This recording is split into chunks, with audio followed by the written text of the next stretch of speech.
Gentlemen, it's your boy again, Mr. B. How's everybody doing? I hope y'all doing well. Hope you're doing good. Hope you're living, chilling, all that stuff. Um, I'm here. Uh, it is Wednesday, April 26th. Yes, indeed. Also, my niece's birthday today, so you know, so they said the happy birthdays and all that. She was chilling. Dad came by, said happy birthday. You know, she got cake and all that stuff. Her friends got her gifts. Now she snoozed. She's napping. She'll be up later though. But yeah, man. Uh, whew, week was crazy. Weekend was crazy. Um, you know, work, chilling, watching these fights. Headache because there was a whole bunch of stuff I had to watch. There's a whole bunch of stuff I had to stream. Oh my god, just crazy, crazy, crazy, crazy, crazy. But it was worth it. It was worth it. Um, so yeah, getting last week. Gotta get my mind sorted. Okay, so last weekend that just passed. Jesus Christ, all the stuff took place. One had their Friday fights. Actually, one had two events.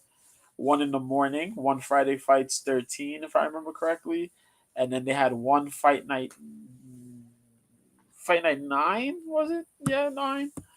Um, which was crazy. Oh my god! Like, I don't, I can't even comprehend how insane last weekend was. Like, for combat sports as a whole, it was pretty wild. It was one fighting, one championships. Was they they they had everybody on the edge of their seats. Then freaking yeah, one in the morning had everybody in their seats. One at night was nuts. The LFA event was pretty crazy. But then you had Bellator, and Bellator went back to back. Yo, what's up, Tony? Tony D. What's going on, dude? Um, yeah, so it was 1 in the morning. So I woke up at 8 in the morning because I'm free. I'm Fridays, Saturday, and Sunday. I'm so free. But life things take place. So I wake up at like 7. I chill. I eat. I actually just drink coffee, brush my teeth, whatever. Sit, wait for the fights to come on, watch the fights, take it all in.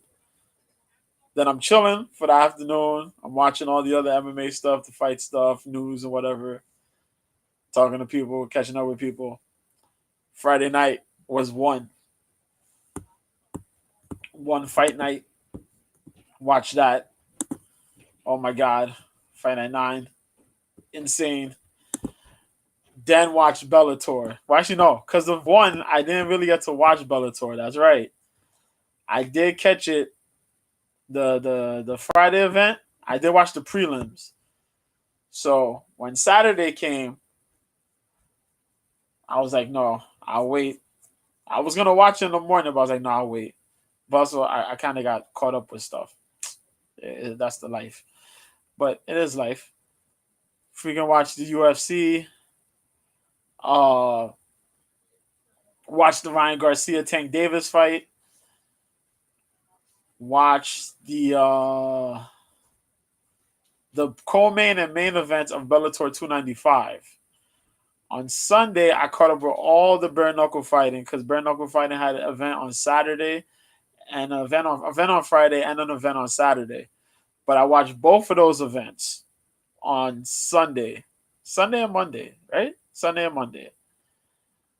Yesterday, I watched the social media fights. All the social media kids, the Misfits boxing event, the KSI stuff. Oh man, there was a lot to watch, man. And then I watched pro wrestling on the side, and then I watched like XFL, and I'm watching the playoff games. So there's a lot of stuff that I'm watching and trying to absorb in my brain. So, so it's kind of a hassle, but I managed to get through it. So I hope y'all weekends were great. And let's get into it. So, as I mentioned, we had the events. So Friday, one Fighting Championships had the morning event. A lot of kickboxing, Muay Thai action, good stuff took place. A lot of good fights. There was. I'm gonna talk about two. I want to talk about two fights in particular because if you're watching the morning fights, there's a little bit of mixed martial arts. There's a lot more kickboxing and Muay Thai, more Muay Thai than traditional kickboxing, but the fights were really damn good. It's just that they're early in the morning, you know what I mean? But a lot of action, a lot of action. So if you have nothing to do on your Friday morning and you want to be like, hey, I want to start my day off, I want to let's watch some violence. Yeah, that's what you do. You go and you tune in to one champion. So there's a lot of good fights on here. You can watch all this on the YouTube One Championships YouTube channel. It's all there. Um, we had a lot of gritty fights. The main event was good.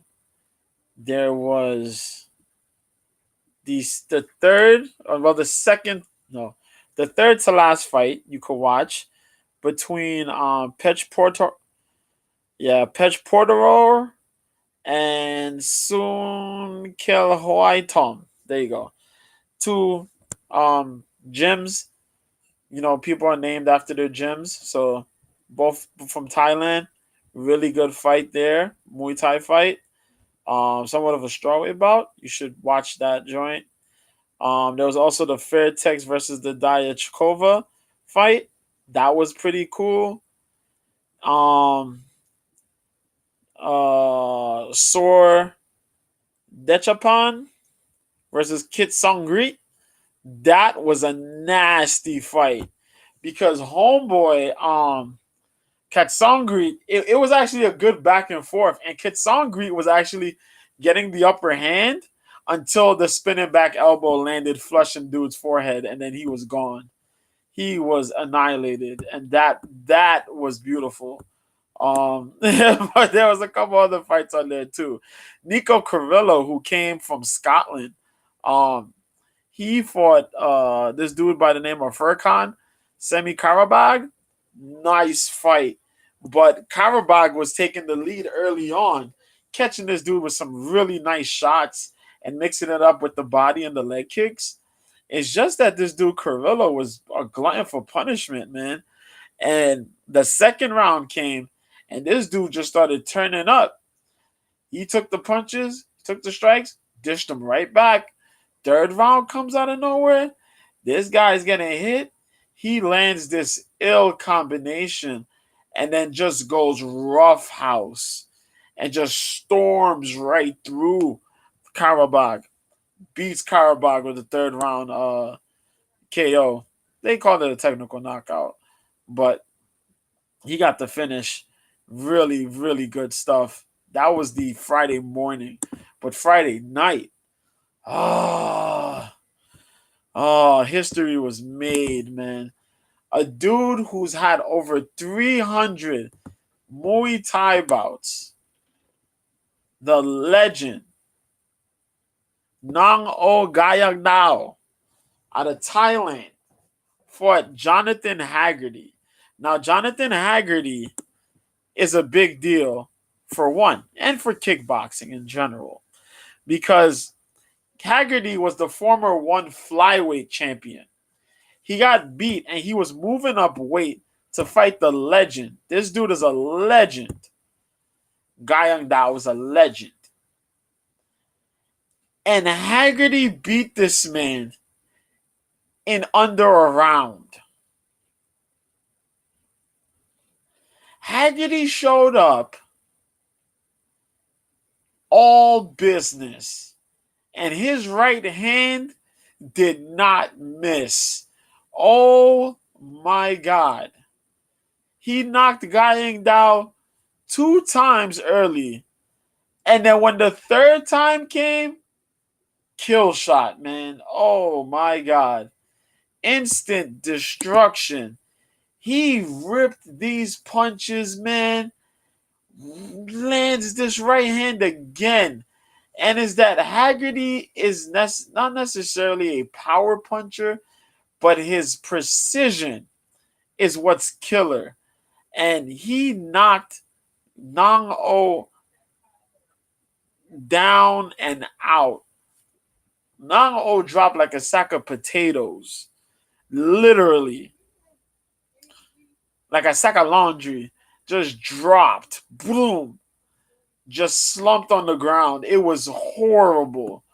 It was horrible because Guy Yingdao is a Muay Thai man fighting in Thailand. They're actually there. They're fighting in Singapore, I should say. They're fighting in the indoor stadium. He's at home. You're at home. You're in the legendary Lumpini Stadium.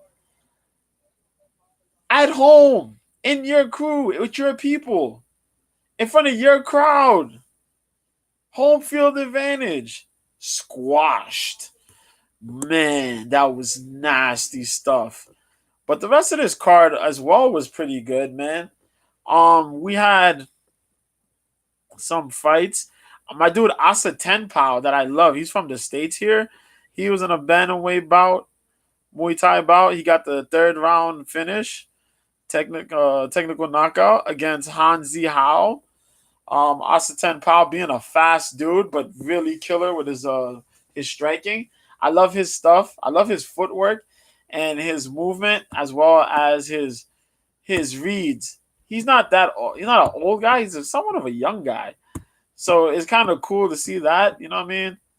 Show the young dudes some love, man. They get their little reads. You know what I mean?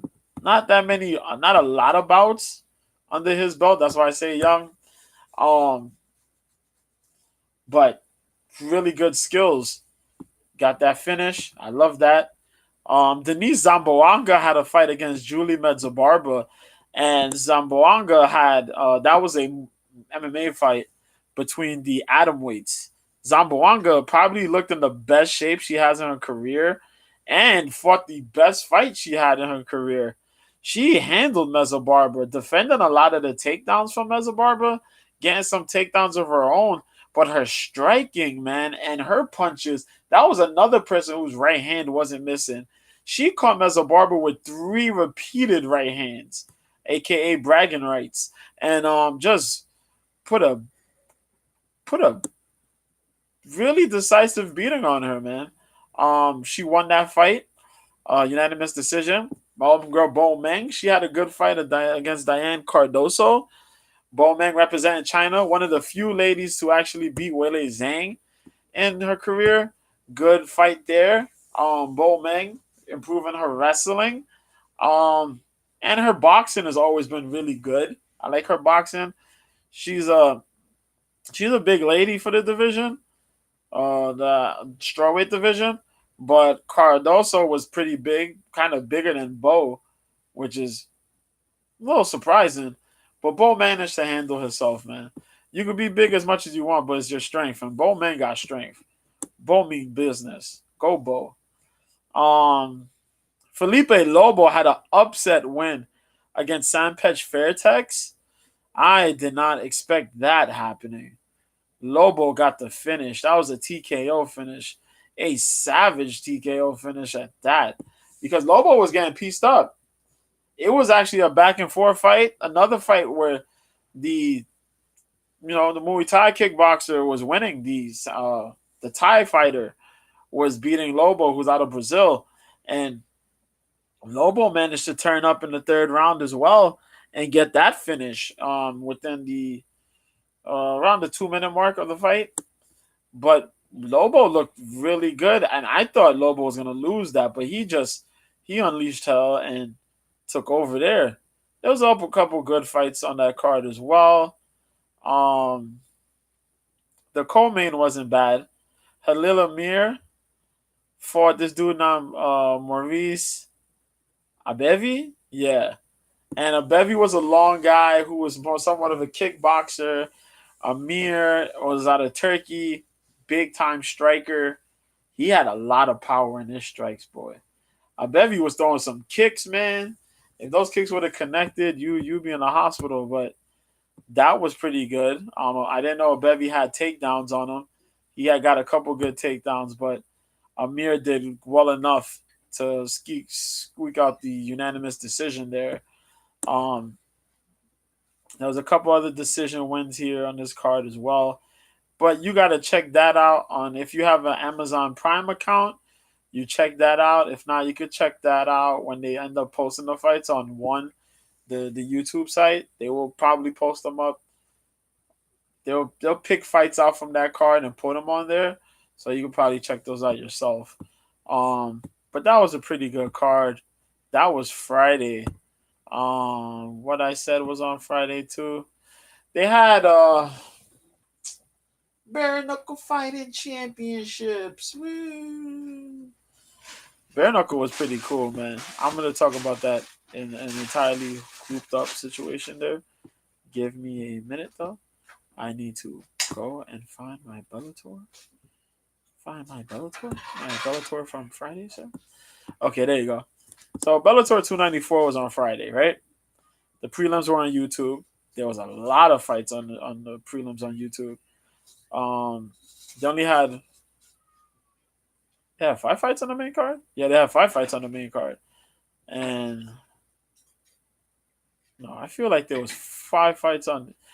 Okay, yeah, there were five fights. There were a few fights. Yeah, there were a few fights on the main card, on the prelims. I mean, and a lot on the main card. Yeah, so it was five fights main card and four fights prelim. Yeah, because it started around 8. That's right. So going through this, Sharef Davlat Muradov fought Anthony Adams. Davlat Muradov, if I remember correctly, I want to say that was his debut. Was that his debut? No, that was not his debut. That was his second fight. The first fight was Anatoly Tokov. Why I keep forgetting that? But Sharaf fought Adams. Sharaf did good. Sharaf got his takedowns. Sharaf did better on the striking, better on the control. Anthony Adams been fighting different organizations for quite a bit, and I like Anthony Adams' progress, but he kind of fights a little sloppy when it comes to certain strikes and stuff like that. It's just weird. It just seems weird that you know, he throws, but it's like you're trying to throw, like you don't care to throw this kick, but you're just gonna throw the kick. It looks like that when he puts effort, and like when he throws strikes with a lot of power, but there's not a lot of base. Like he doesn't keep his base underneath him. You'll notice when he throws strikes, he's kind of sporadic, and he don't know what he's trying to do sometimes. So his feet kind of lose balance. So like he'll lose the balance of his feet from his keeping himself grounded. There you go. That's what I should say. Keeping himself grounded. Because as he's throwing these strikes, he's shifting when he's not supposed to be shifting. I don't know if it's just the nerves or whatnot, but that's what be happening to him. And it takes away from his power in his shots. It takes away from your power. It's not footwork. It's just you just shifting too much and overthrowing. You know what I mean? Overextending yourself. But it is what it is. He'll keep learning. Um, Dude, Chris Lencioni got a submission win. Chris Lencioni is a monster, and that was a highlight fight on the prelims. To me, that's one of the fights I like. Lencioni is a really good jiu-jitsu dude. If you never like watched his fight, he was on Submission Underground. He's been involved in a lot of like jiu-jitsu competitions, the IBJJFs. He was on I think he was in the EBIs. Eddie Bravo Invitational, a lot of good jiu-jitsu competitions. But Chris has been a really good pickup for Bellator, and he had fought a dude by the name of Blake Smith. Now, Chris Lencioni, as I just mentioned, is known for his jiu-jitsu, but he's managed to level up and learn how to strike. And I liked his footwork and how he popped his jab out there, keeping range and mixing it up with the takedowns. That was a pretty good thing. The second round was really, really impressive from him because he managed he manages to do two things that I like as a submission person, and it's either he's gonna force you to get in the range where he could take you down, or when he initiates the takedown, it's not necessarily always going for the legs, but he goes for waist locks. And getting the waist locks allow better leverage for you to get a takedown. And when he initiates these things, it's really good because he's not wasting a lot of energy, as much energy as if you was trying to dive in for a double leg, or you're putting all your body weight for a single leg. No, he's keeping things really secure, and then he could work from there trying to get the back or whatnot. But he managed to get this takedown in the second round, and there was one takedown he did that was pretty cool, where he wrapped up the leg. It's kind of like he leg laced a single leg. He leg laced one of the legs while he had his opponent against the cage, and he managed to pull down, and it almost looked like a banana split. It's a submission move, but it looked that way. You could look it up, and the round passed. But the second round was the round where he managed to get this waist lock. He managed to get into half guard. Now, at the half guard, that's when your opponent's on his back. You're at the side of them, but you have one leg. You're not in between both their legs where it's like full guard. You're in half guard where it's a half. So pretty much it's your leg, but you're on the side. Let's look up half guard. And so so he had the half guard and he was going for Kimura. And he used the half guard to get somewhere to the side mount, hop over to get a full mount, and then use this just swift momentum and transition to get a triangle. And the triangle is not your typical triangle where, if somebody was caught if you're in somebody's guard and they throw their legs up to catch you in a triangle, no. He moved his leg around this dude, locked the triangle, and then he had him in like a topside triangle. I'm like, dude, in this whole one transition, he got this triangle and homie submits. I'm like, this was insane. Just dangerous jiu-jitsu from Chris Lencioni, so props to him. Tyrell Fortune got a disqualification win against Sergey Bilosteny. Oh my God. Bilosteny. There you go. Out of Russia. I think Bilosteny was making his debut. This fight was pretty good until Tyrell tried to go for the double leg against the cage. That's where the problems happened. And Bilosteny went and threw elbows. Now, when you throw elbows against somebody who's trying to double leg, you're supposed to throw at the side of the head. He was throwing these elbows, and some of these elbows were hitting Tyrell in the back of the head. And you see the exact moment when he threw a heavy elbow, Tyrell was in la-la land for a quick second. And then Bilosteny drops him, gets on top of him, gets on his back, and starts throwing shots. The ref is warning him, don't throw shots in the back of the head. This dude continues to throw shots in the back of his head. They tell him, don't throw strikes in the back of the head. This man just kept going. Ref stops it. They go to the corner. They tell the people. They tell them, the announcer, yo, we calling it. This is a disqualification. Poor Tyrell is on his head, on his back. He can't even get up. He's just laid out like, yo, what the hell just happened? And you see, some people would think it's an act. Nah, This dude really got lit up in the back of his head due to those elbows. So Fortune got the DQ win, and rightfully so. Killis Mota got a submission win in round 2. Real good striking. I don't know. Killis Mota out of Brazil, really good guy, man. Killis just improved, just showed really good striking. And then just when he needed to, he just got a good old fashioned rear naked choke, no hooks. His opponent, he caught Kenneth sitting on the mat pretty much and just put the rear naked on him. That was it, man. Kenneth had enough. Too much jiu-jitsu, too much, just overwhelmed. He was overwhelmed. So the main card came. Levon Chokeli fought Michael Lombardo. This was pretty good. Chokeli had the better strikes. Lombardo did have a couple good takedown moments, but Chokeli managed to end up getting good takedown moments. Chokeli ends up winning by unanimous decision. That was a welterweight fight. The next fight was a bantamweight fight between Danny Sabatello and Marcos Breno. Breno recently picked up a really good win on his last fight. Before this fight, he beat the durable Josh Hill. Impressive win for him, considering that was his debut.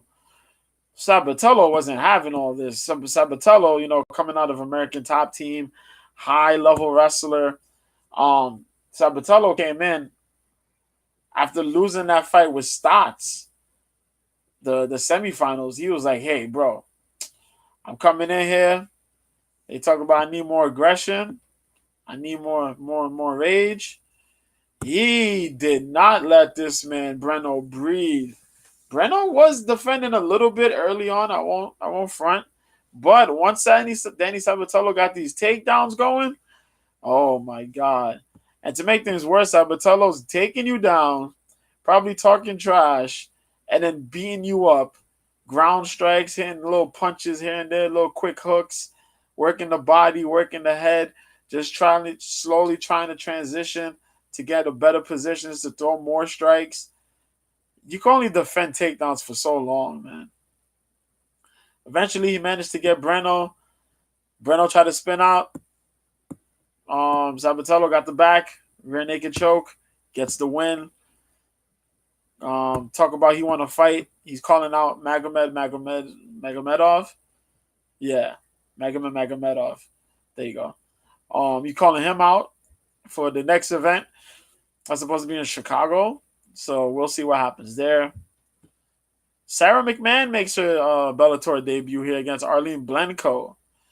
Woo! Sarah McMahon looked pretty aggressive. Those 2 rounds, man. She came in, Olympic silver medalist. You're going to put your wrestling in. But that second round, ooh. Sarah McMahon got aggressive. She started getting up in there, working in the clinch. She threw some nasty knees at Arlene, man. And I know Arlene is tough. She's tough. That's a tough lady, man.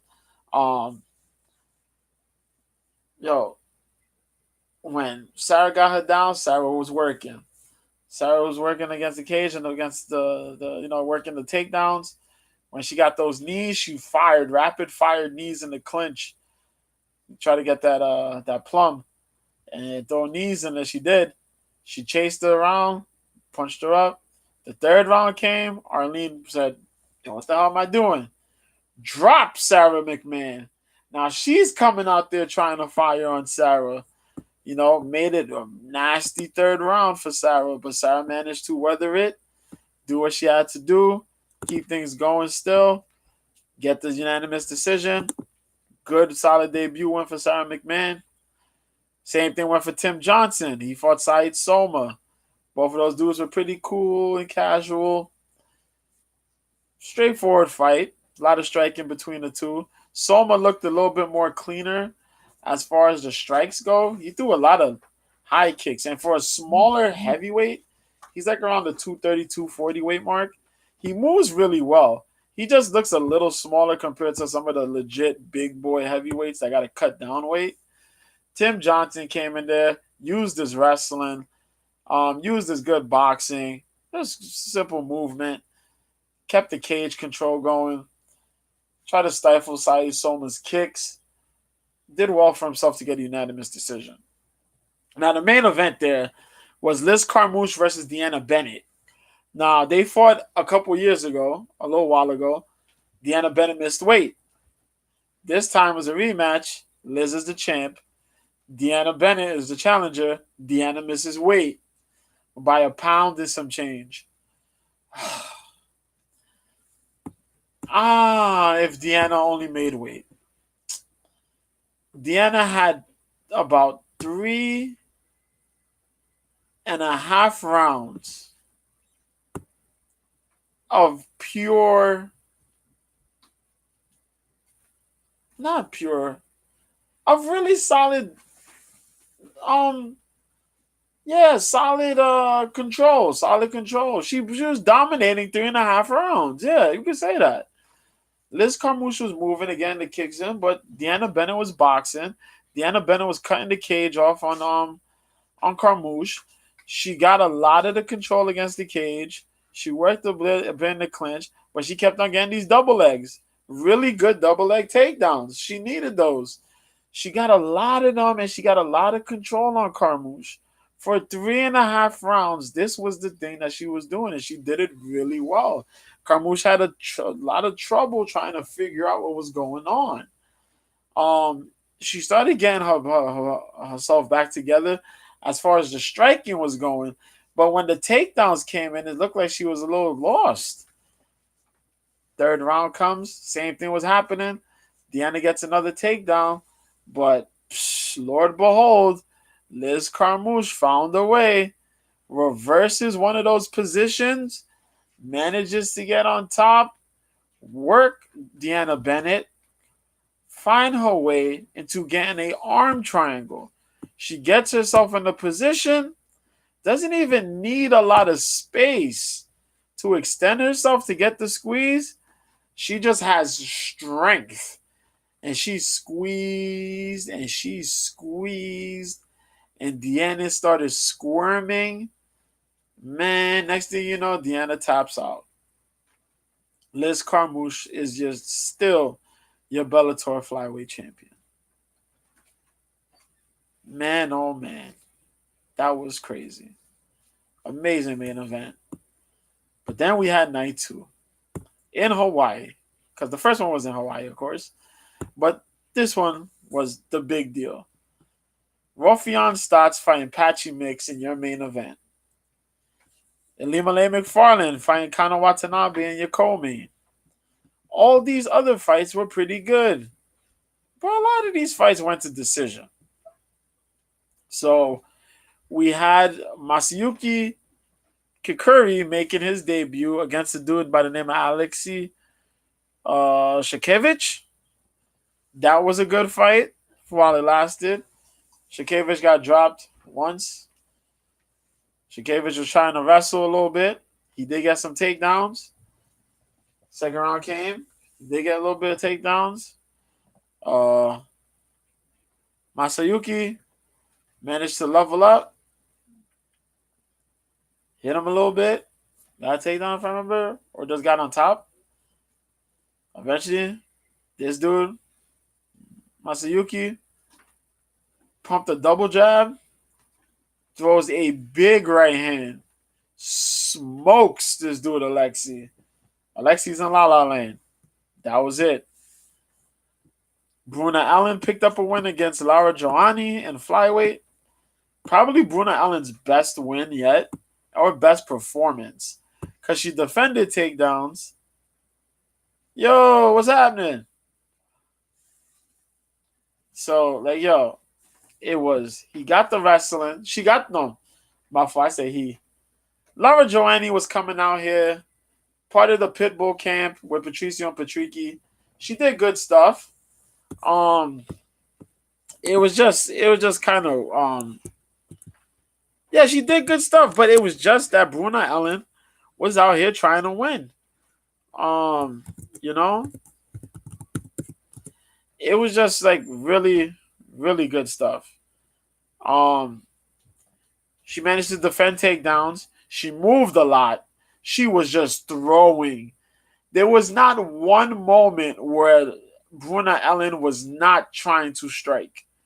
She went to strike at every opportunity she had. And that was amazing. That was, I think, the biggest factor in that fight. Lara Joanny was trying to wrestle her against the cage, but she didn't do nothing much with the control. She didn't try to strike much. She just had her pinned there because she didn't want to take none of the shots. Bruna Ellen threw leg kicks. Bruna Ellen threw hooks. Bruna Ellen threw an overhand. Bruna Ellen was trying to jab a little bit. Lara Joanny was trying to a little bit as well, but the power difference was showing as well. Yo, Bruna managed to knock her down. I think it was in the second round. Bruno was just on point. And even when Lara managed to get a takedown, Bruna didn't accept being down on the ground. She managed to get her base, get right back up, break off, and go right back to striking. Amazing work by Bruna Ellen. Against a ranked flyweight in Lara Joanny. We also had Davion Franklin, who fought Kasim Aras. Davion is going to be a threat in that division. He's 6-1 now, and he's a big dude, man, a big heavyweight, and also he can wrestle pretty damn good too. As I mention all the time, Bellator. Some of the fighters you may not know in Bellator, but those dudes, Bellator, you know what I mean? Who's ever in charge of picking up talent, they know how to pick up these grapplers, these wrestlers and jiu-jitsu guys. Because boy, oh boy, Davion Franklin hits hard, defends pretty well, had Kasim Aras in some troubles, man.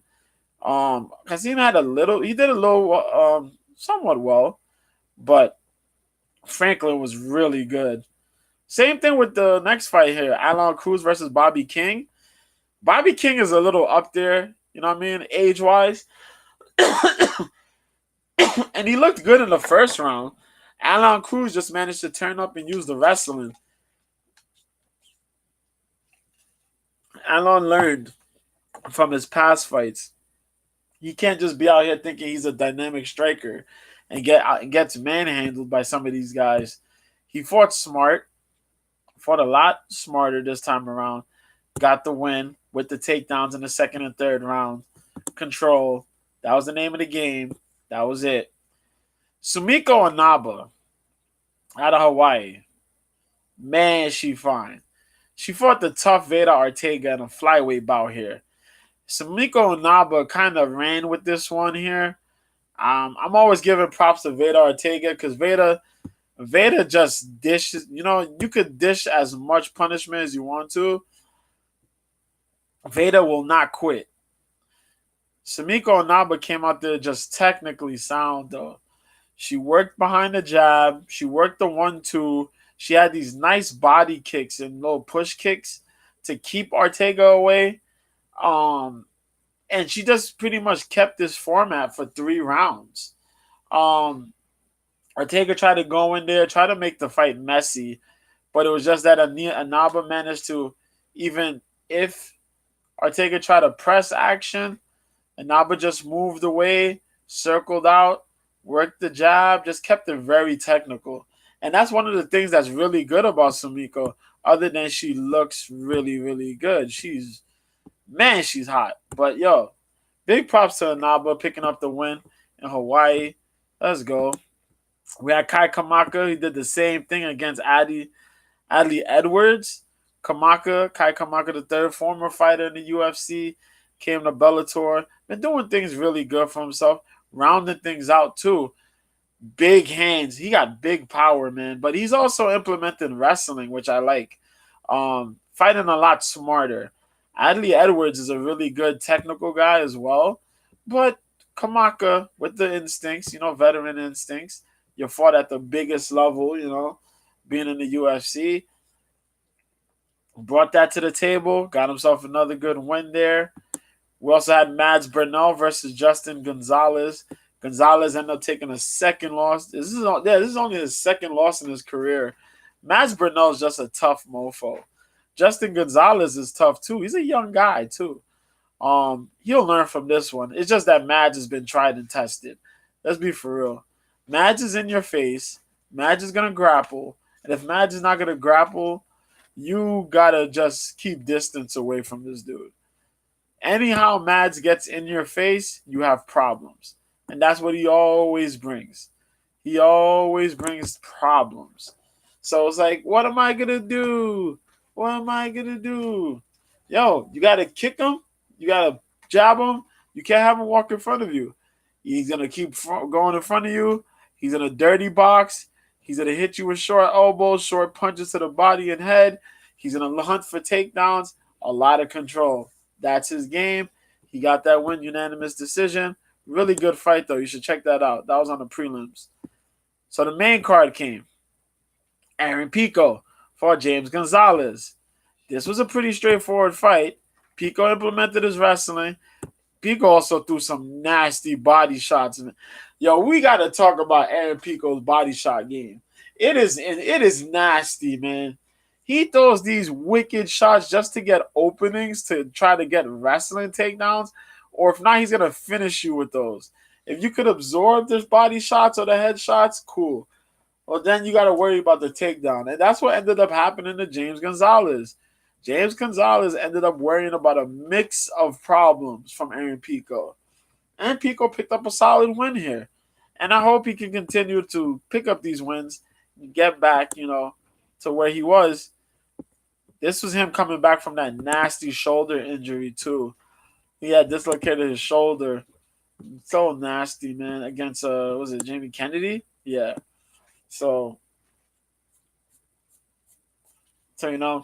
big props to him. Yancy Madero showed up in the next fight. This was a 165-pound fight against Charlie Leary. Ah, boy. I just got to say Yancy Madero's just continues to entertain. He's one of the long-lost Diaz brothers. He's not a Diaz brother, but he's a long-lost Diaz brother. I think he's trained with those guys before. Out of Hawaii. Rough and rumble guy, man. Oh, boy. Leary, they were banging. For what it was, it ended it under a round, but for what it was, those dudes were banging. They just threw leather, man. They threw leather back and forth. Madero's turned up, dropped Leary, got on Leary, submission. Rear naked choke, got the win. That was it. Then we had the co-main, Ilima-Lei Macfarlane versus Kana Watanabe. That was a pretty good back and forth fight. It just came down to who wanted it more. I don't want to say favoritism, but it come down to who wanted it more. Ilima-Lei Macfarlane got the win over Kana. Tough fight though, tough fight. But that's Kana's second loss in Bellator. Not gonna hurt her really. You lost to two great flyweights right now, man. There's Carmouche and Ilima-Lei, a former title holder, the first title holder, and the current title holder. So hey, no problem. And Patchy Mix Ruffian Stotts was the finale of the Bellator Bantamweight Grand Prix and the $1 Million tournament. You could go check those highlights out on YouTube if you want to. You've probably seen it on Twitter.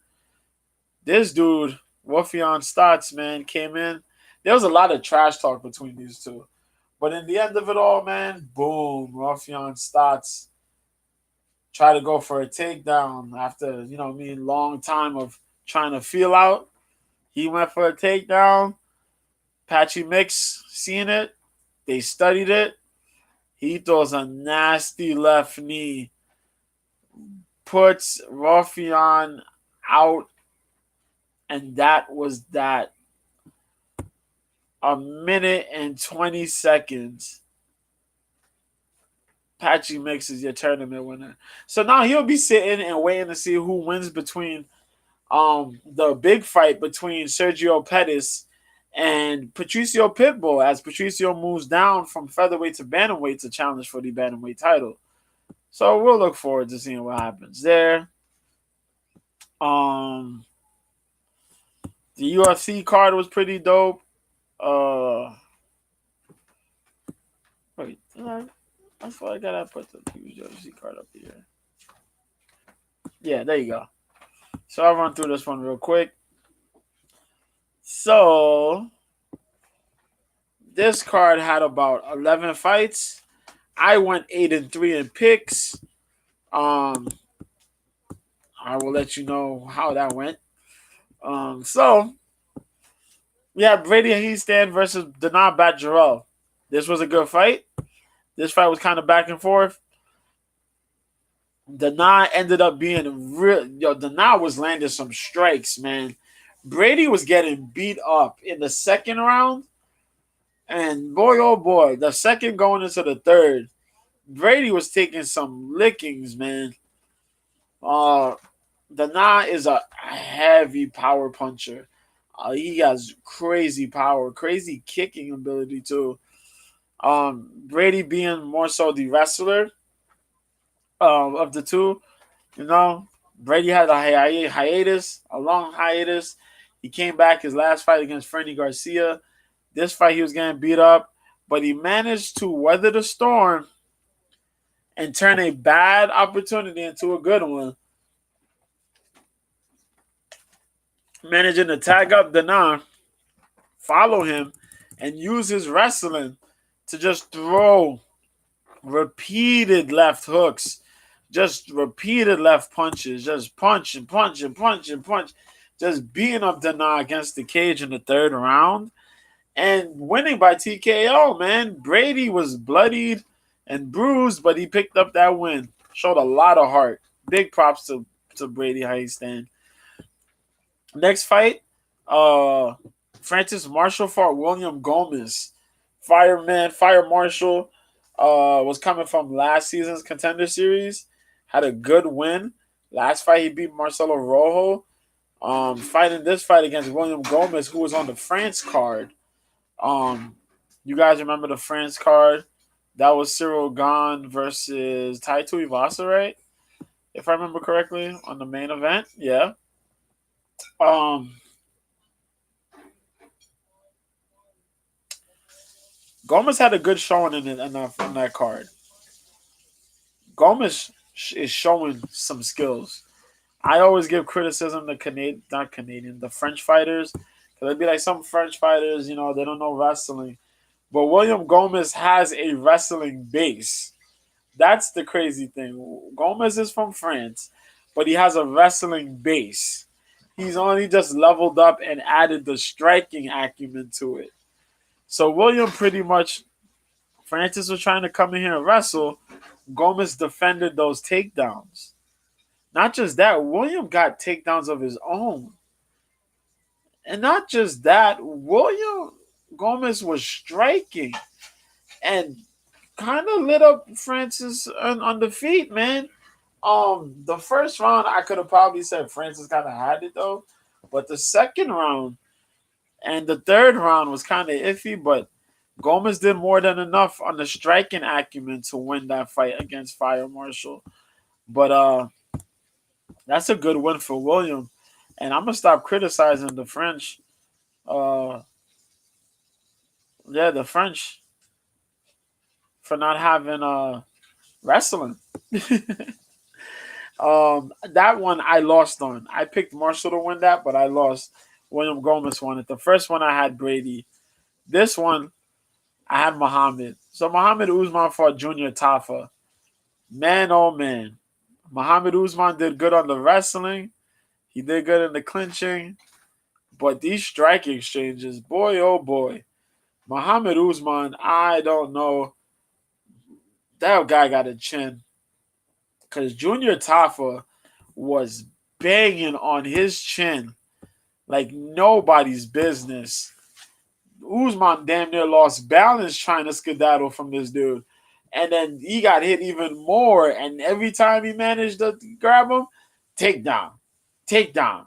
That's what saved him, the takedowns. If it wasn't for the takedowns, he'd be screwed. But he got just enough of these takedowns and enough of these control. And in the following rounds, after the first round, he started striking, and that's what saved him more. So Usman got the win over Junior Tafa. Picked up that one. The next one, I picked up that one too.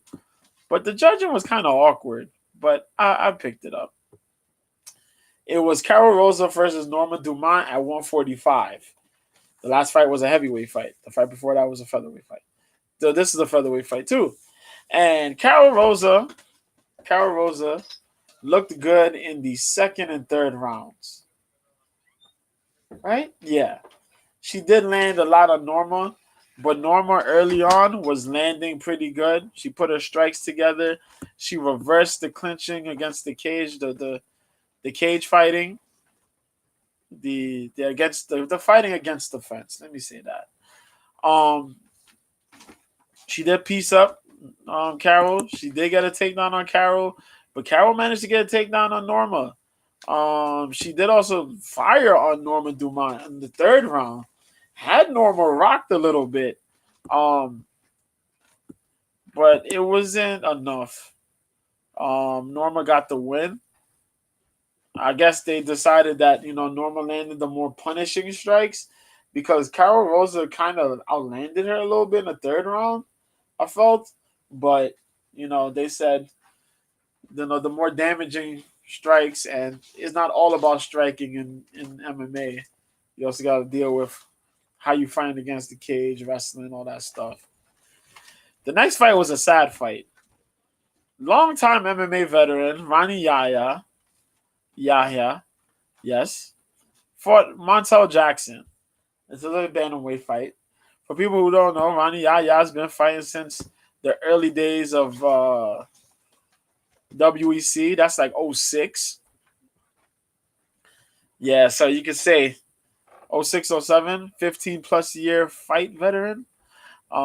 Even more fights than that. So we could say nearly 20 years pretty much of MMA is Ronnie Yahya. He fought Montel Jackson. Now Montel Jackson is a stud of a fighter in the division. He's unranked, if I remember correctly. But, he's had a couple ups and downs. A lot of ups, few downs. But yeah, Montel came out. We haven't seen him fight in a minute. He fought Yahya, and typical Yahya fashion, Yahya came out there trying to shoot for single leg takedowns because his striking is not all that there. And Montel Jackson pieced him up. It's messed up. Ronnie Yahya is about 30 something years old, or probably near 40 years old. Let me check that out again, just to make sure. I don't want to be bullshitting. Let me not, because I don't want to bullshit. 38 years old, just a few years away from 40. Yep. And all he does pretty much is he doesn't strike a lot. If he does strike, he throws an overhand. He tries to do the jab or the double jab and throw the overhand. He throws a couple leg kicks. Nothing dynamic. But his jiu-jitsu is world class. ADCC champion, multiple jiu-jitsu, titles, whatnot. Montel dropped him. Yahya went to throw something. Montel Jackson caught him with a clean left hand and then just beat him up with ground and pound. And that was it. That was messed up. But Montel Jackson won. All in one round. Christos Giagos had a surprising win against Ricky Glenn. And I picked Ricky Glenn here. I thought Ricky Glenn's veteran instincts would be good enough. The way he fights. Nope. Christos Giagos managed to find his chin, threw a right, then threw a left. That left connected. Ricky Glenn got knocked out. That was it. What I didn't check was that Christos Giagos is training with Killcliff, which that means he's training with Henry Hooft and Gilbert Burns and Jason Jackson and a lot of those other dudes that are out there that were with Black Zillions and Sanford MMA and 365 Hard Knocks and all the goddamn names they have before that. But yeah, Christos Giagos got a good win. I'm happy for him. Jeremiah Wells picked up a win in a crazy fight against Matthew Semmelsberger. Do try to check that out if you can. That was an amazing, amazing fight. Pretty much, Semmelsberger kept on dropping Jeremiah Wells. Jeremiah Wells is damn near going to the shadow realm, but manages to come back and get takedowns and control Semmelsberger and beat up Semmelsberger on the ground. Every time Semmelsberger got a knockdown, Wells would get a takedown, control, and beats him up on the ground. Semmelsberger. I was so hoping Semmelsberger was going to get that. But it goes to Jeremiah Wells, split decision. So that was my three. Semmelsberger loss, Fire Marshal loss, Ricky Glenn loss. But these rest of the fights, I was happy. Ismin Lucindo, Yasmin Lucindo fought Brogan Walker in a flyweight bout. Lucindo fought Jasmine Waregi in her debut at 115. This fight was at 125. Brogan Walker was the finalist of the last season's Tough finale. Last season's Tough. She fought in the finale Juliana Miller. She lost. This fight, she did not look great. I will say Brogan Walker is tough. She is a tough lady, but she fought a lot using her legs, trying to throw kicks. You can only throw so much kicks in a fight. And Yasmin Lucindo came in as a machine. She pretty much walked in with the fast footwork and just do combinations, just punching combinations. Timed the strikes off the kicks, countered the kicks. Well, yeah, whenever Brogan tried to throw a kick, she'd get clipped with a punch. If Brogan tried to throw a kick and it landed, Yasmin would block and throw. Or get a takedown. It was just that. It was really one-sided. That's all I can say about it. Nothing more stressful than that. It was just a one-sided beating. And Brogan Walker is tough, but Brogan got to take time off and try to level up some things, man.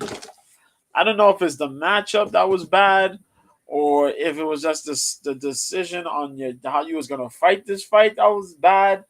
But, man, it did not look good. It did not look good for Brogan Walker, man.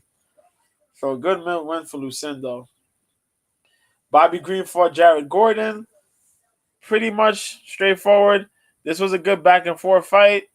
Unfortunately, it's a southpaw versus an orthodox fighter, and they hit each other in the head with headbutt, an accidental headbutt.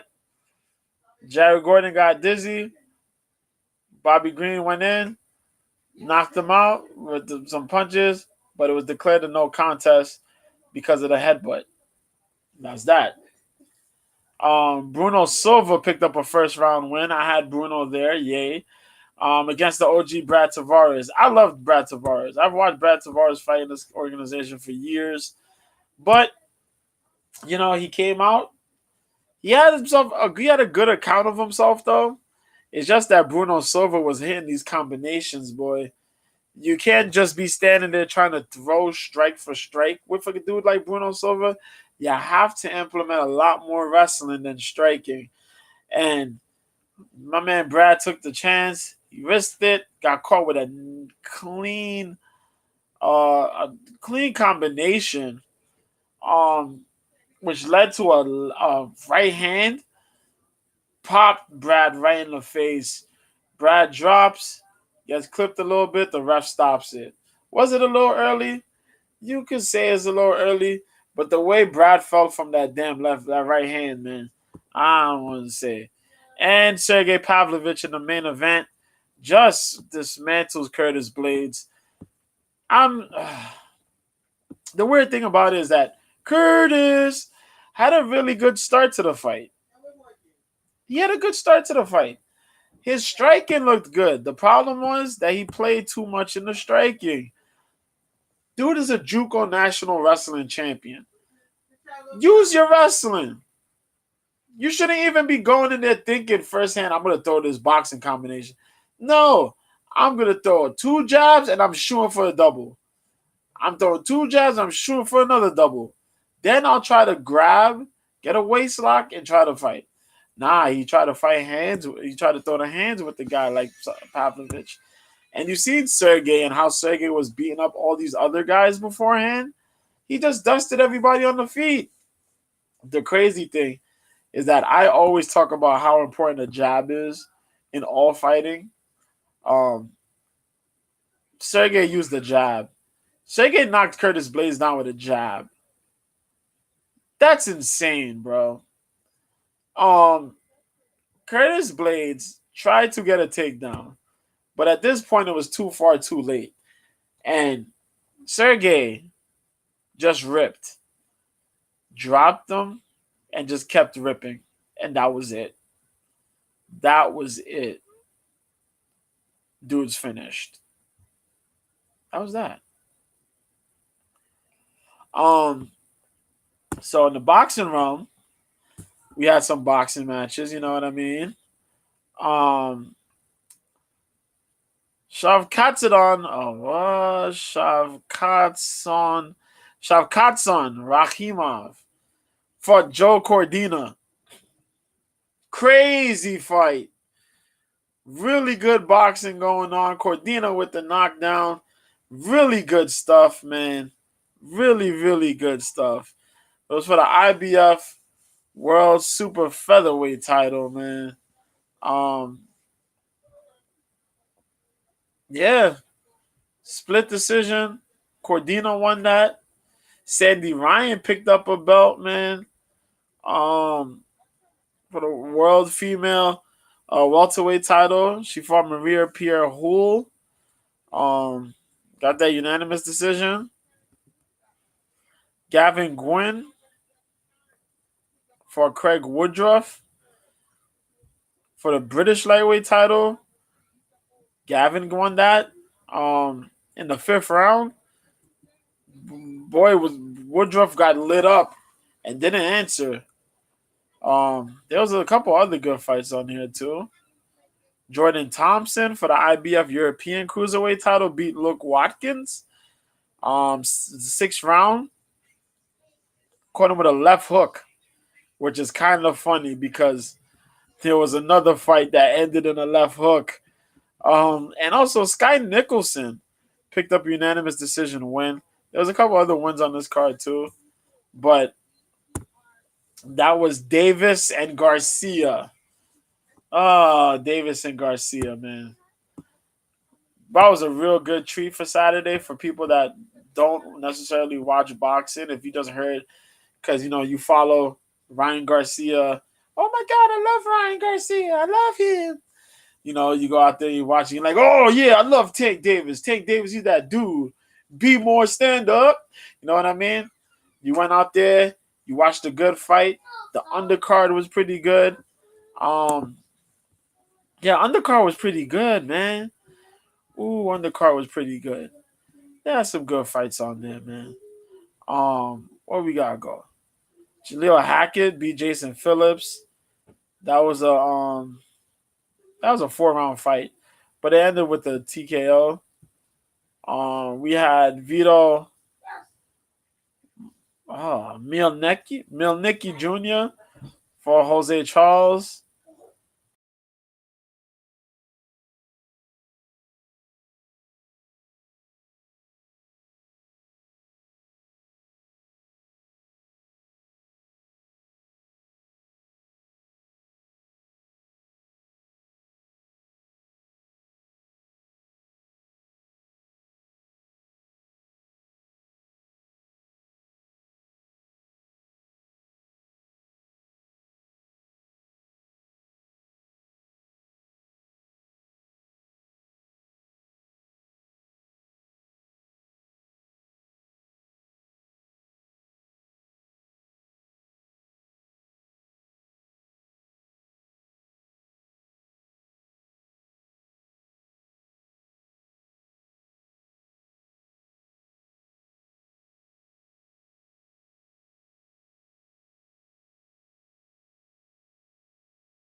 Okay, there you go.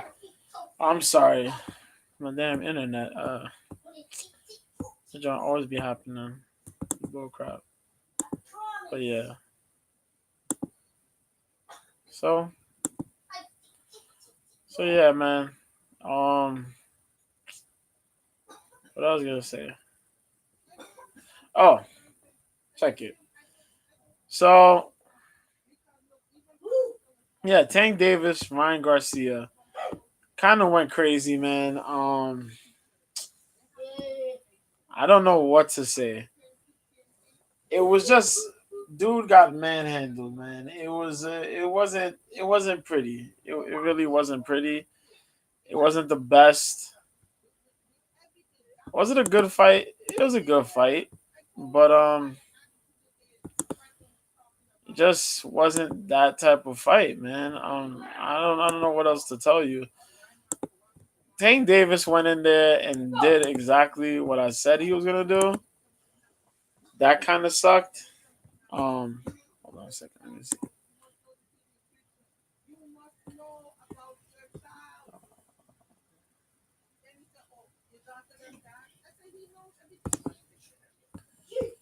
But yeah,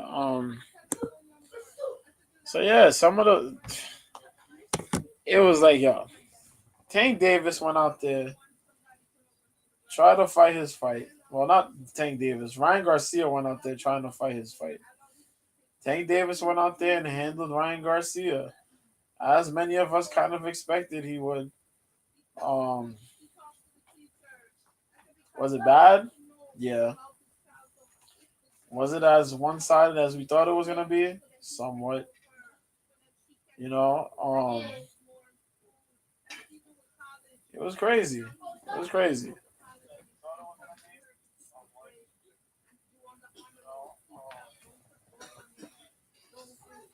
It's just a weird situation, man. Like Ryan came in there. A lot of people believed in Ryan Garcia. Hey, can you stop, please? So he was out there. Ryan came out there. Tank was there. Everybody was out there. They fought. Ryan came out there. Tank was already on the move. The footwork came through. Ryan Garcia was out there. At the beginning, it looked, there was a feeling out process in the first round. Not a lot of strikes were thrown between the two. Not a lot of punches. The jabs are already initiated. Ryan trying to find his way in there. There's not much strikes going on. Not much punches going on. Second round came out. Tank is doing this thing. Ryan tried to get aggressive. Um, Trying to find his way to use the range while Tank was trying to fight in there in the inside there. You know, uh, we know the knockdown that happened the second round there. Ryan Garcia overcommitting to the left hook, like I said he was gonna do. He overcommitted to the left. Tank ducked it. Tank came in with a nasty left of his own. Caught Ryan Garcia flush. Ryan drops. Ryan gets back up though. Now Ryan got to battle through. You know what I mean? He has to battle through. A lot of the what you call it? He's there trying to box. Now he has to try to box. He has to try to go and get his movement going. He manages to catch Tank with the right hand now. I mentioned in the fight that he needed his he needed a what you call it? His right hand to set up his left. He threw a right hand in the third, if I remember correctly. Was it third, fourth round? He threw a right hand. The right hand caught Tank, but he didn't have a follow up. Tank moved away. Tank got the lateral movement. Ryan Garcia's movement keeps coming forward and backward, not enough circling. Tank starts using a jab, probing with the jab, trying to fire with the body, throw a couple shots to the head. Kept this up. Ryan Garcia keeps trying to throw this left hook, telegraphing the hell out of this left hook. Losing composure, he's telegraphing the hell out of this left hook. Next thing you know, we got issues. The seventh round. This keeps happening for a couple of rounds. They trying to put patience into Ryan Garcia. Ryan's out there too gun ho instead of trying to calm down. They throwing again. They throwing again. They get into range. Ryan again tries to throw this left hook. Tank throws his left. Tank throws and lands to the body. Ryan Garcia drops. Ryan Garcia trying to get up but can't get up. Tank Davis wins. Now, a lot of people knew, some people try to believe Ryan Garcia was going to win this one, but it was too soon for Ryan Garcia. If Garcia would have won, this would have been a big upset. I'll definitely say that. But it was a little too soon for Ryan Garcia to get this fight. But because it was two young guys in their primes, it was a fight that should, it was necessary for boxing. Will a rematch happen again? Maybe down the line. Not no immediate rematch. Hell no. Ryan got to get some names under his belt, for real. As for Tank, Tank could go challenge whoever he got to challenge next. I think, a lot of people are screaming for Shakur Stevenson. I think so. That should be next in line. That should happen. Let it happen. Or, if not, maybe the winner or loser of the Haney Lomachenko fight. We'll see. We'll see. But that was a good fight, man. Going for Tank.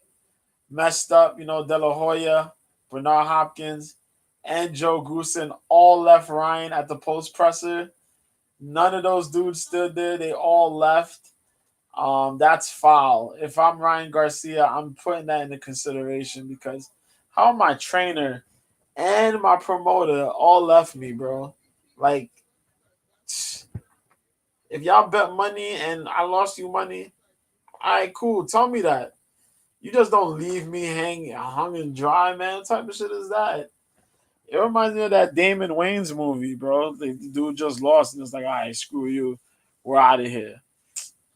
But yeah, man. So that's what happened. Tank Davis won. The movement, just levels, man. There's just levels to this game. And that's what we learned. If you didn't learn it already.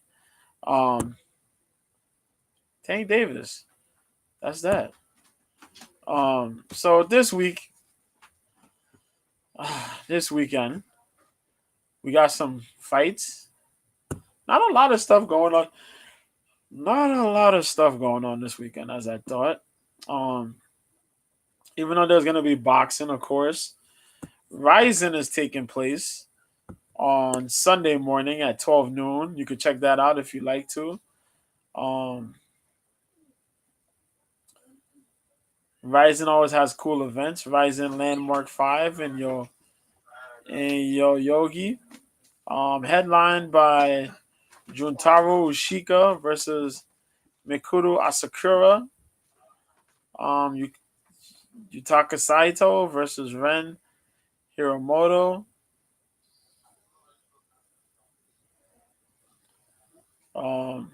That's kind of crazy.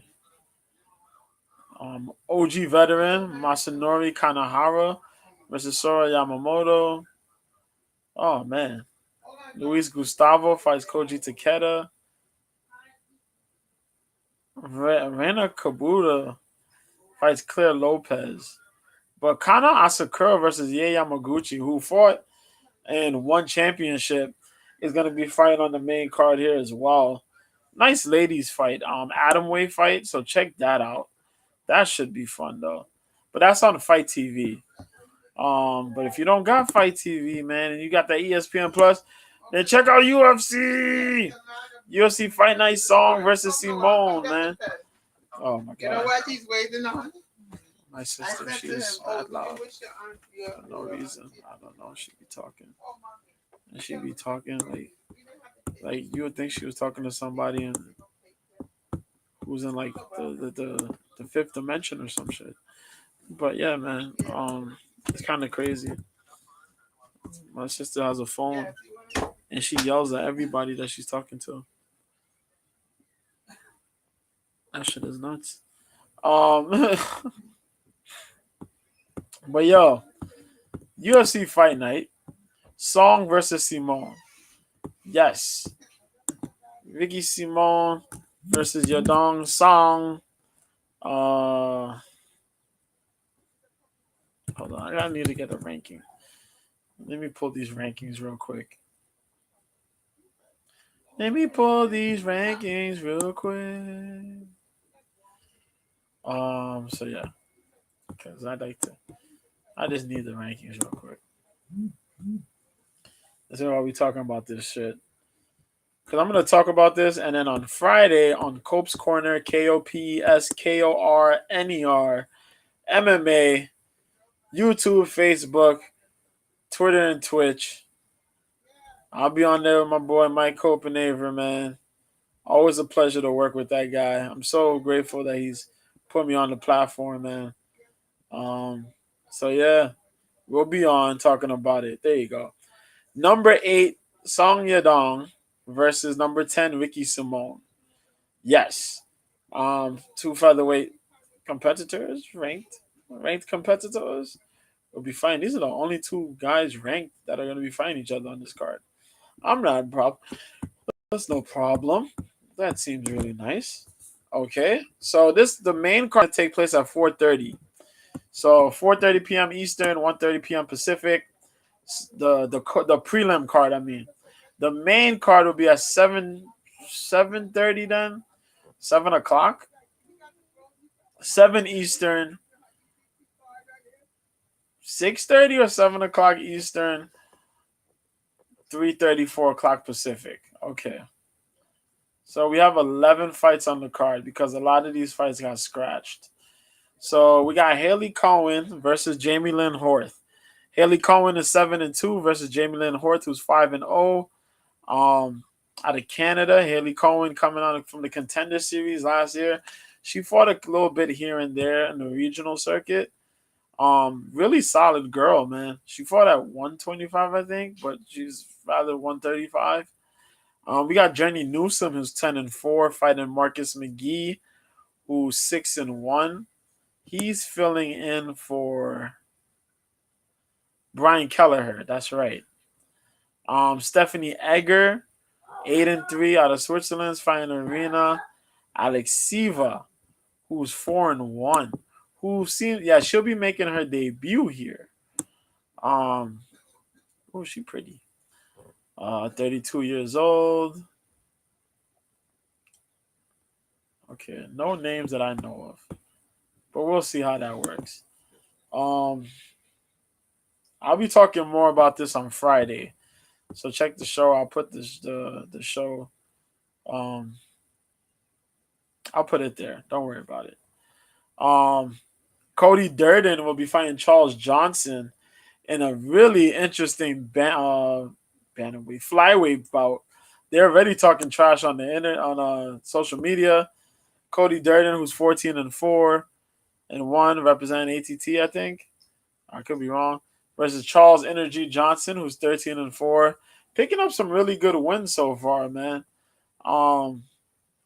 Looking forward to seeing how he does here. Martin Boudet, who came off the 2022 season. Was it last season? The season before? Yeah, last season. I think it was last season. Yeah, Martin Boudet. Or was it 2021? But he's gonna be fighting Jake Collier. Jake Collier, who's 13-8. I think they called him the prototype, right?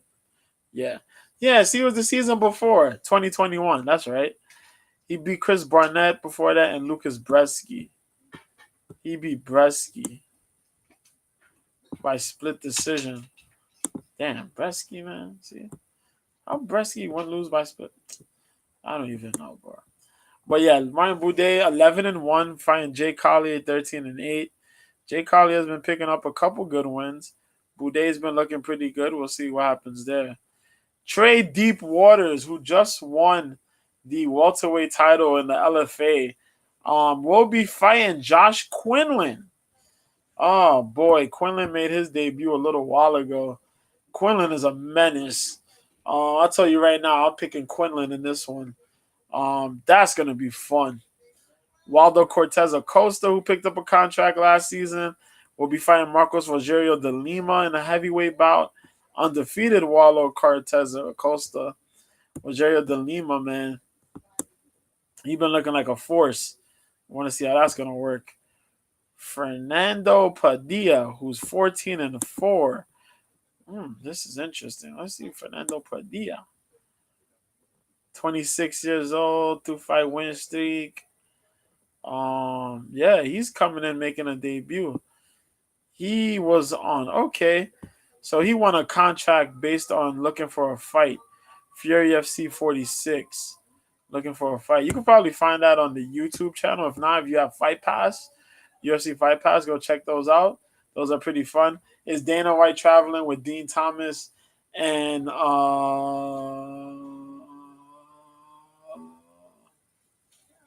Matt Serra? There you go. So yeah, man, they always have really good trips, and you can find those episodes. Yeah, if they're not on the YouTube, check it on the Fight Pass.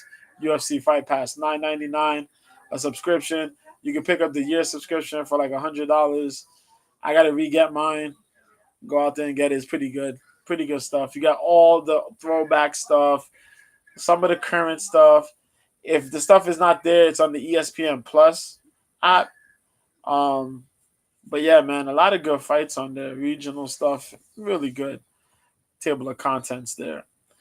He's going up against OG Julian Arosa, man. Is Fernando Padilla.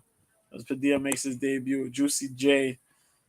Juicy J picked up a loss, but before that, he was on a 3-fight win streak. I like him. He's kind of crazy. Um, he's crazy, but he makes really interesting fights. Rodolfo Fiera fights Cody Brundage in an interesting middleweight bout. Rodolfo Vieira picking up a lot of championships in jiu-jitsu. Got handled by Fluffy a while ago, but since then he got himself back in the somewhat back in the rhythm of things. If I remember, no. He did lose after the Fluffy fight. He lost to Curtis. Chris Curtis. Chris Curtis stuffing like 20 something takedowns. That was the last fight. Yeah. Chris Curtis stuffed those takedowns and pieced up Rodolfo. Cody Brundage is a really good wrestler. So we'll see how the wrestling versus jiu-jitsu fight goes between these two.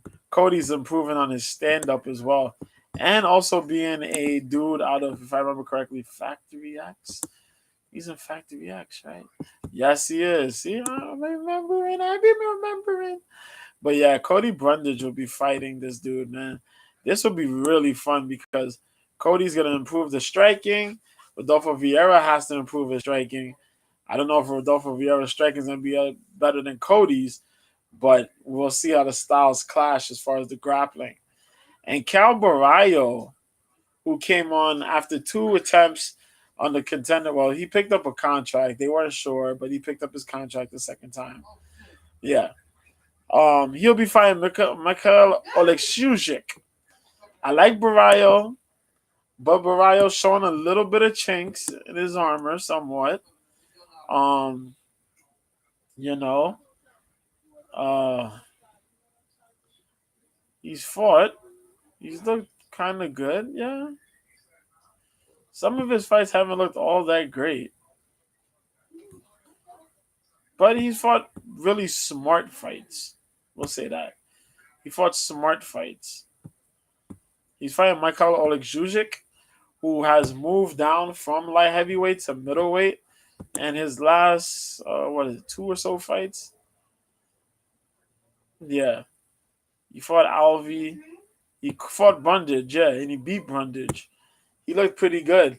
That's a dude who's light on his feet but carries crazy KO power.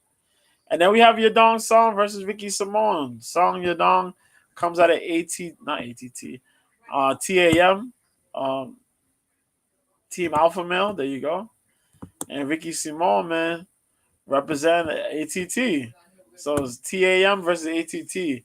Ricky Simon representing American Top Team. Big wrestler, really good power, fast as hell. Song has crazy power, and he's young, and he has really good skills. But we'll see how much of the wrestling he has to lean on. Whether he can implement the wrestling offensively or defensively against a guy like Simone, who's pretty crafty in his grappling. But should be real fun, man. And to knock off on this weekend, there's a boxing match. There is boxing. I said boxing match, right? What the hell is wrong with me? Hold on. Let me check this out.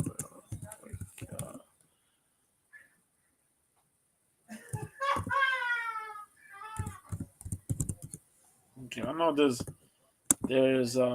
what's happening on boxing.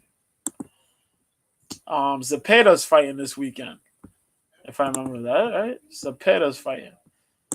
Yes, William Zepeda will be fighting Jamie Arboleda. Yes, on the zone. Brian Caballo will be fighting tomorrow against Edward Yola Diaz, a junior middleweight fight. Should be cool. That will be on this. Yeah, that's Thursday. The Caballo Diaz fight and William Zepeda fighting Jamie Arboleda. Yes, sir. That's gonna be on Saturday. But there's one event I advise people to see. If you can find an illegal stream, find an illegal stream. If not, go get yourself a BKFC account. And watch this joint, man. BKFC 41, yo. Ooh wee. That's live in Broomfield, Colorado. There are a lot of good fights on here. The prelims seem to be really cool. Ben Rothwell's gonna be on here in a fight against Josh Copeland. Now, if you guys remember, I think Copeland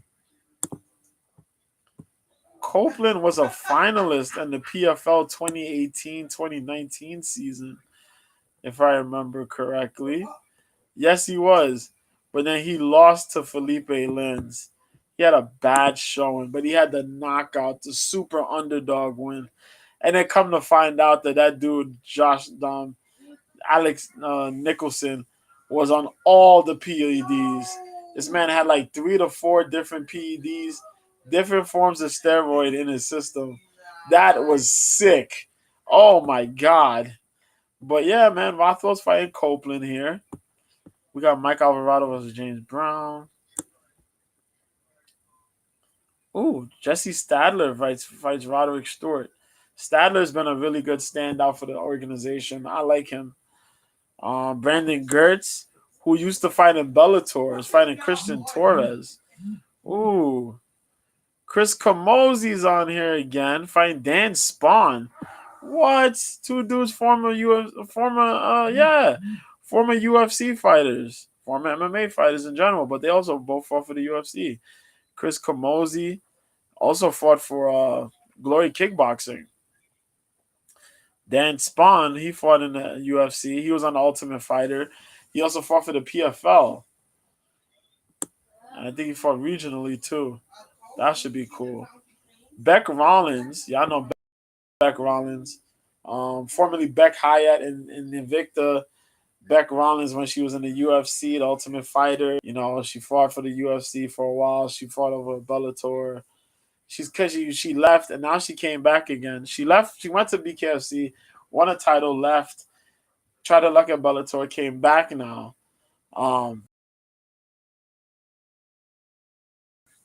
She's fighting Christine Ferreira, AFC flyweight champion. So that should be fun. That's gonna be a fun fight. Christine Ferreira has been calling her out since she got signed to the organization. Scrap. She wants to fight. She want to throw hands. This should be cool. And Beck's hot, you know what I mean? Christine's a savage. Beck's hot. Let's get this going. The co-main event is going to be crazy. Chad Mini Mendez, former 2-time title challenger, UFC featherweight title challenger, former number one contender, top star in Team Alpha Male, will be fighting the longtime MMA veteran Eddie Alvarez, right out of freaking Pennsylvania, boy. He lives in Florida now, but that boy is born and raised Philadelphia, man. Boy, oh boy. Kensington, Pennsylvania, man.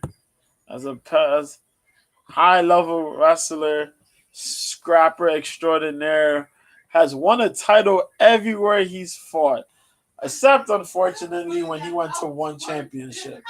He did not pick up that title, but he fought his fights, man.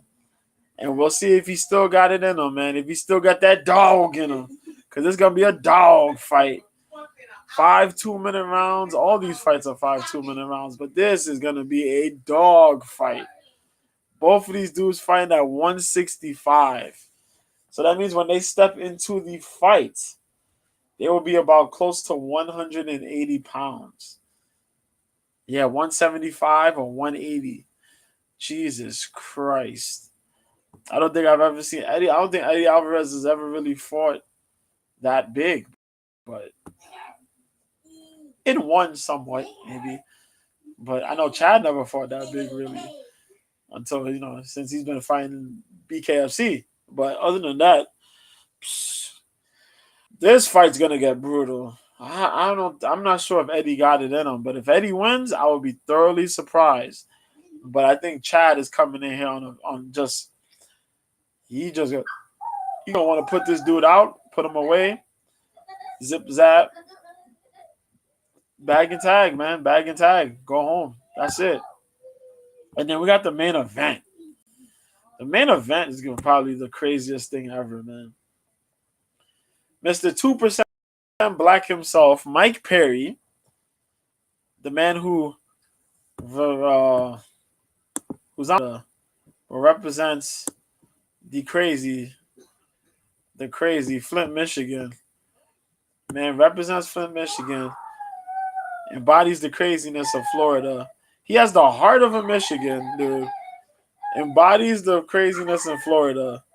But yo, he's really dope, man. Cool ass dude. They'll be fighting at his middleweight bout against the former Strikeforce and former UFC middleweight champion, Luke Rockhold. Luke Rockhold has had a tumultuous career. Super highs, super lows. Left the UFC in style. Gonna challenge himself against this loudmouth Mike Perry. And the build to this has been straight up comedy. I think their press conference is either today or tomorrow. Do check that out on the BKFC YouTube channel.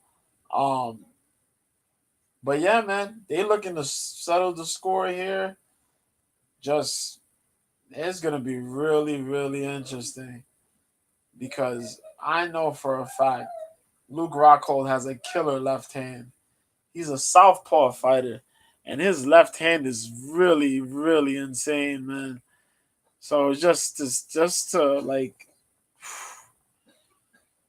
if Mike Perry catches that to the chin like once or twice, it's lights out, full force. But if Mike Perry fights this type of fight, this could be rough for Luke. But man, I can't wait. I can't wait for this, yo. But that's going to be that, man. I talked my talk. I'm leaving this here. Leave something because, unfortunately, because my internet acted silly, I can't quite see the chat. But if you want to do anything, oh, what's up, Gary? I see. I have it on my tablet. No. Well, yo, yeah, man. The BKFC card is gonna be crazy, man. But yo, oh yeah, what I gotta leave? Okay, cool. So I got a Twitter. My Twitter is Mr. B MIS. You see just how it says it right there in the little circle, MISTERB86. MISTR, yeah, B86 on Twitter. New Year, same B. I got an account on OK Live. You should check that out whenever you're trying to watch some fights. It's Mr. B, OK Live. And Fridays, 9 p.m. Eastern, 6 p.m. Pacific. I'm on with Mike Copenhaver for Cope's Corner. I'm probably get on a stream with talking wrestling with the homie TJ, the Prodigy. If not, then I'm on with the late night guys, the late night parents, with Ted Hicks and Tony D. Sometimes Brian TX Cattle Skull. But yeah, man, I'm gonna wrap this up, dog, because I talked for close to an hour and 40 minutes. Some of that was a little bit of mute because the stream acted silly, but because my damn router was acting silly. But with that said, I'm Mr. B. I'm out of here. Next time you see me, if you're gonna visit me on OK Live, I got stuff up there. So if you want to watch some of the fights, you can watch some of that stuff. I gotta do what stream I gotta do. Hold on, let me see something real quick before I cut out of here. I can actually tell you where you'll see me again. It's been a long day without you, my friend. And I tell you all about it when I see you again. It's been a long day. I'll tell you all about it when I see you again. When I see you again. Oh, oh.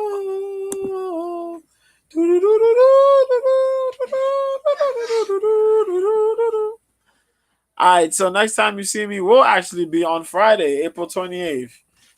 Yeah, this will be this Friday. It's on One Friday Fights. For an official fight stream, if you're not trying to see nothing, I'll probably be on. If not, then you could watch that on YouTube for free. Yeah.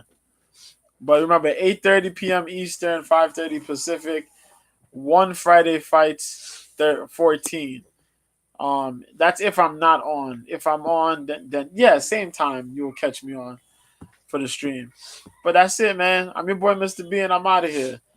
My headphones told me that I got low battery, so I'm gonna cut these off, and I'm gonna go and do my thing. But thanks to y'all who came to join, and if you happen to manage to come across this, just follow it and follow me and watch these fights and do all this cool stuff. Have a good night. Enjoy the rest of your week, and I'll see you when I see you.